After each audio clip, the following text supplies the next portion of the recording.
So, quick update here for Bitcoin. As you can see, the newest bull trap has pretty much been set into place. Now, you can call this an ascending channel. You can call this a bear flag. I'm going to call this right here a bear flag, which is, again, a bearish signal. So I just figured I'd come and bring this to you guys today. But let's cover this. Remember, I'm not a financial advisor. None of this is financial advice. Now, if you guys have been watching the current market structure, you would be seeing that literally everything is pumping right now. Stocks are going up, gold is going up, silver is going up, Tesla, the stock market, SPY, S&P 500. You got crypto going up. You got Zcash up 13%. You know, you pretty much have everything increasing right now inside of this current landscape. But mind you, we are still trading within bearish patterns. For instance, Zcash is still trading inside of a descending triangle, right? And it just touched the top end of the descending triangle, still predicting that it gets down here to $120. And that is also the same thing for Bitcoin. Bitcoin is still trading within a bearish pattern. It's trading within this bear flag here. Not only do we still have the bear flag, this is a new bear flag, by the way, on a short-term time frame. If you look over at this bear flag here, this is the overall bear flag that we're trading within. So you can see we were trading within an overall bear flag, and now we're kind of bull trapping people trying to get out, well, back into it, right? Because we broke down right here, right? And then if you pull up like the MACD here, you can see a little bit of selling pressure coming in. There is a possibility that we could get a little bit more buying pressure, pushing more people to buy in, which then therefore would trap more people. And that's kind of what they want. It's like a liquidity trap, but that's pretty much what bull traps are. They're there to trap liquidity holders. They're there to trap you guys. You know, you guys are exit liquidity, and they're there to trap you and to take your money. So that's what they're really trying to do here. They're trying to get people to buy at these higher prices, so then they can dump in the price and they can push it down more and more. So as you can see here, the percent R trend exhaustion doing the same exact thing it did over here at this point with the bull trap, and then it continued downwards. We're doing the same exact thing. We're bull trapping people, and then we're continuing downwards more than likely. All right. So don't say I didn't warn you. Remember, I'm not a financial advisor. None of this is financial advice. So any one of us can be wrong, but I'm seeing a lot more people are being super bullish right now on Twitter. So as you can see, this guy here, Crypto Tony, says bulls are stepping in and reclaiming a key level now. Range is breaking to the upside. That's what they want you to think. They want you to think that the bulls are about to take over, but it's probably not going to happen like that. Bulls are probably not going to just take over after we've been bearish for such a long period of time. So, I mean, people can say what they want, but let's be honest, it's not going to do what you want just because you want it to do it, right? So they're saying that we're going to take over this range right here. And look, if it goes up, I'm telling you, this is how bull traps work. This is how they trap you. So it might look like bulls are taking over, but this is how they want it to be perceived by you, because it's called a bull trap for a reason, right? But yeah, most people are looking pretty bullish right now. Most people are looking pretty bullish right now. This person here says Bitcoin is headed for my entry. I'll go all in here, and that's at the 49K region, which I can definitely get behind that. 48 to 50K is a good buy zone. That's where I'm looking at, and that's actually what I mentioned in my previous video. So I could definitely get behind what this guy is saying, or gal, whoever girl it is. I can definitely get behind what they're saying though, because I do think that 50K region is going to be a good buy zone once we get bull traps here again. So that's what we're seeing here on Bitcoin for the daily chart as well. And like I was mentioning here, looking at the 4-hour chart, let's go back over to this one. We're also creating a new bear flag here. Remember, bear flags are bullish signals. Bear flags are, bearish signals, right? Bear flags are bearish signals. So this is pretty much how bull traps work. They give you these bearish signals that look bullish because it's going up, right? It looks bullish, but it's definitely a bearish sign here, right? It looks like we're getting more buying pressure on the MACD just for us to get hit with massive selling pressure right after it, right? And then on top of that, the percent R trend exhaustion, you see the white line, which is the short-term trend breaking out and then you see the long-term trend, the blue line, trying to follow it. But if this blue line, the long-term trend, does not follow it upwards, what happens to the short-term trend price? Well, it starts to dump. So when this starts to dump, we're going to see the overall price pulling back. So this is a very bearish thing. So if we don't see the long-term trend following it, then we're going to see this price dumping pretty hard, right? People are going to be shorting Bitcoin. And hey, if you guys want to do that, check out the link in the description for Avantisfy. You can do leveraged Bitcoin shorts, leveraged Bitcoin longs, a bunch of DeFi leverage trading. Click the link in the description. It'll be help supporting the channel as well with that little affiliate link, shameless plugin. But hey, like I'm saying, there's going to be a lot of good opportunities to short Bitcoin coming up here pretty soon. Just got to wait for it to max out like how I did back here and wait for it to drop. Wait for it to max out. The percent R trend exhaustion does this all the time. If you look back here, the percent R trend exhaustion did this repeatedly. The short-term trend broke out, long-term trend stayed down, price went down in return because of that. Short-term trend goes up, long-term trend does not follow it, price just drops. And it keeps doing this, and it keeps dropping. It keeps doing this, keeps dropping. The long-term trend just doesn't follow. The short-term trend just keeps dropping alongside of it.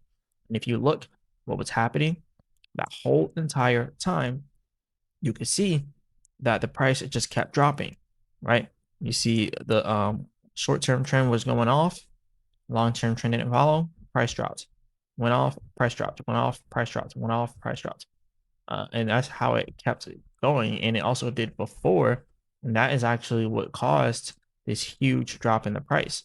Look at the percent R trend exhaustion down here and right here. And then look, short-term trend goes up, but the long-term trend does not follow, price drops. Boom, boom, price drops. Tries it again, long-term trend doesn't follow, price drops. Right here, tried it, price drops, and then it tried it again, and price just kept dropping and dropping and dropping until finally it got down here and then started trying to bull trap people again. And then it just kept bull trapping people left and right, left and right. And this is how it works when you're looking at the market from this perspective. So you just have to understand that these are bull traps. People would like to make you believe that we're going to take off and just go up, up, up, and up because they'll get more views when they do that. And yeah, they get more views, but you lose more money. You pay attention to that type of stuff. So ignore the noise. Do your own analysis. You might look at it and be like, hey, you actually think it is bullish. So do your own analysis because, like I said, I'm not a financial advisor. None of this is financial advice. I could be wrong. You could be wrong. Any of us could be wrong, right?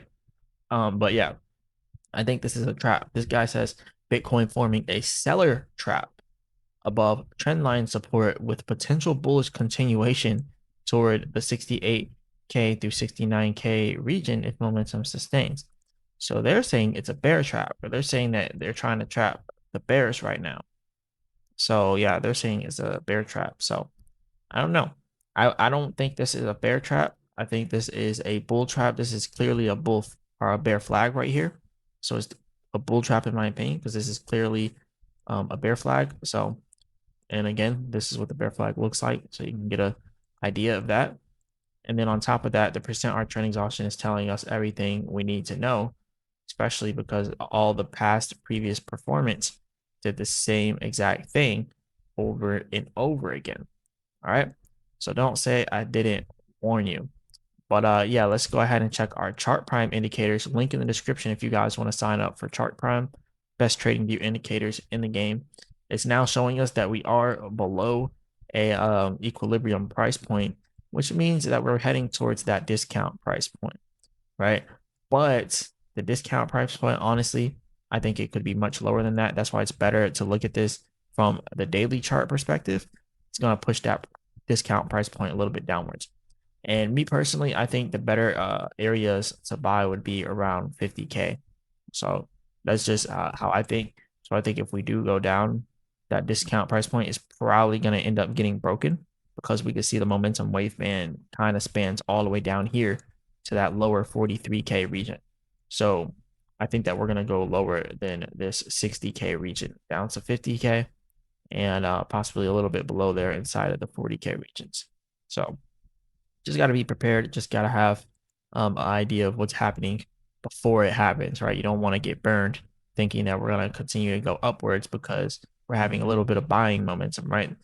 Because like I was looking at the stock market earlier, and just a bunch of buying momentum was coming in, and a lot of people, they're probably sold on the fact that they think that it's a bull market again. Like now, like we're like this is just temporary noise, right? This is where the stock market opened today, opened up here, and then you can see it started to slowly grind upwards, right? I was looking at options that expire on the 2nd of April, and right now it is the 31st of March. So the options that expire in 2 days, the option that I marked, it went up 283% in the day, right? The options on SPY calls, right? It went up 283% in the day, that one option, right? And when I added it to my list, it went up 80%. So for the full day, 280%. I added to my list because I see, yeah, it's probably going to be bullish today, up 80% on the day, right? Right. Because it got in right around this area. But that doesn't mean that we're going to keep going up, up, up, up, and up, right? You get in, you get out. You use the bulls as exit liquidity. I do the same thing in the stock market every day. We use the bulls as exit liquidity. The bulls are exit liquidity, right? We're opening a little bit of call options here, and then we're getting out of them up here. We're leaving everybody else to hold the bag. Bulls, you guys are exit liquidity right now. You guys are holding the bag, and people are making money off your backs. People like me, people all over the world, are making money off of your backs. And I'm trying to warn you guys here, right? All right. There's always going to be someone who's going to buy at the top as we start to go down. So it is what it is. But see how many people we can save before the price continues down more. Now, some people obviously don't believe the price is going to continue down more, which I just don't think that is the truth. I think that we are going to go down more. So I think that going down more is the truth. But look at this range that we've been trading in, though. Like we've been trading in this range since March 27th. If it breaks out to the upside of this range, all right, then we can start looking more towards 70K. But until we break out of this range here that we're trading in, we're not looking towards 70K if we can't break out of that range, right? We're not looking towards 70K if we can't do that. So that's why, let's go back to the 4-hour chart. That's why when you look at it and you zoom out, you notice this is a small range. This is literally a small drop in the bucket. So like people are acting like we're taking off right now. This is a drop in the bucket. All right, this is a real drop in the bucket. This is how bull traps work, right? Zoom out and you will see the true nature of this move. All right. So even if it breaks out, it's still a drop in the bucket. Zoom out and you will see it really means nothing. But yeah, this is all I got for you guys today. Remember, I'm not a financial advisor. None of this is financial advice. Hit the like button, subscribe, all that good stuff. Check out Avantis, link in the Avantis best DeFi exchange that I see for trading leveraged perps, futures, all that good stuff. Check that out. And also check out Chart Prime, link in the description. As always, I'll be back with another video.